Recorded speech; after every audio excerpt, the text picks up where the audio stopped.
ফ্রান্সে নন ইউ স্টুডেন্টদের জন্য খুব বড় একটা পরিবর্তন এসছে এবং বিভিন্ন সোশ্যাল মিডিয়াতে এই নিউজটা কিন্তু ছড়িয়েছে। তাই ভাবলাম যে এটার ওপরেতে একটা ডিটেল রিল করাটা খুব দরকার। আমি সৌমেন, বিগত 4 বছর ধরে আমি ফ্রান্সে ইউনিভার্সিটিতে রিসার্চের সঙ্গে যুক্ত। আপনারা হয়তো জানেন বিগত 22 বছর ধরে ফ্রান্সে ব্যাচেলার্স হোক, মাস্টার্স হোক বা পিএইচডি হোক করতে আসার জন্য, বিশেষত এটা ব্যাচেলার্স এবং মাস্টার্সের জন্যই অ্যাপ্লিকেবল, কারণ স্টুডেন্টদের ক্ষেত্রে এই নিয়মটা অ্যাপ্লাইড। কী হতো, প্রত্যেক মান্থে 650 ইউরো আপনার কাছে আছে আপনার টোটাল ডিউরেশন অফ এডুকেশন, সেটা ব্যাচেলার্স হোক বা মাস্টার্স হোক, সেই পুরো টোটাল ডিউরেশনটার জন্য দেখাতে হতো এবং এটার উপরে ভিত্তি করেই স্টুডেন্ট ভিসা অ্যাপ্লাই করতে হতো এবং স্টুডেন্ট ভিসা ইস্যুও হতো। এই 650 ইউরো সেটা স্কলারশিপ থেকে আসতে পারে বা আপনার নিজস্ব সেভিংস হতে পারে।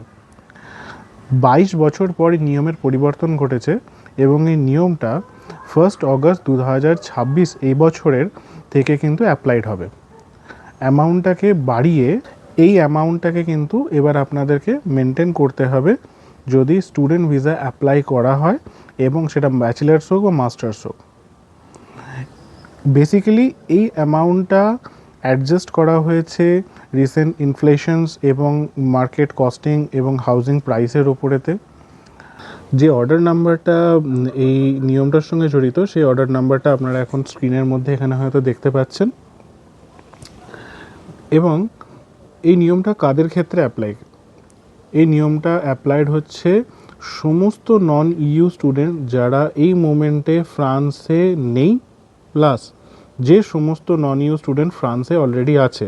সো নতুন স্টুডেন্ট ভিসা অ্যাপ্লাইয়ের ক্ষেত্রেও যেমন এই নিয়মটা অ্যাপ্লাইড, যে সমস্ত স্টুডেন্ট অলরেডি ফ্রান্সে আছে তাদের রিনিউ যখন হবে নেক্সট সেশনের জন্য বা নেক্সট ওদের ভিসা কারেন্ট ভিসা এক্সপায়ারের পর, সেক্ষেত্রে কিন্তু তাদেরকে এই অ্যামাউন্টটাকে কিন্তু মেনটেন করতে হবে।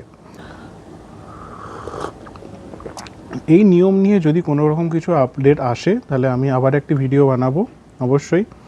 আর ফ্রান্স এবং ইউরোপে বিভিন্ন ধরনের রিসার্চ এবং পড়াশোনার রিলেটেড ইনফরমেশন এবং এখানকার লাইফের ব্যাপারেতে আরও ডিটেলসে জানতে হলে আমাদের চ্যানেলটিকে সাবস্ক্রাইব করুন, ভিডিওটি লাইক করবেন, কমেন্ট করবেন এবং আপনাদের এখানকার সম্পর্কে যদি কোনো প্রশ্ন থাকে, বিশেষত ইউনিভার্সিটি এবং এখানকার পড়াশোনা রিলেটেড, তাহলে কমেন্টে অবশ্যই জানাবেন।